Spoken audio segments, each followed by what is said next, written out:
In January of 2000, 19-year-old Dusti Duke died from a gunshot in Kiefer, Oklahoma.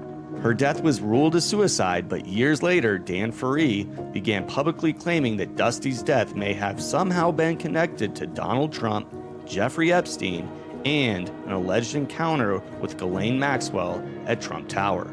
That's a big allegation, and I understand that.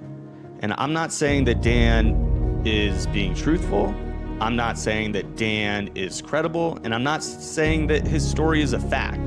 The question I want to explore is whether or not his account should simply be dismissed, or whether Donald Trump's own documented history makes it worthy of a closer examination. Because when you look beyond the single story and examine Trump's behavior around beauty pageants, the way he has spoken about his daughter, his acknowledged preference for younger women, his long and well-documented association with Jeffrey Epstein, and his changing explanations of that relationship, a broader pattern of behavior seems to emerge. Then there are the allegations made against Trump, the photographs and videos of him with Epstein, the testimony attributed to Katie Johnson, his history of turning against people he once praised, and his response to continuing questions about the Epstein files. Everything from distancing himself from Epstein to calling the controversy boring and demanding that the country move on.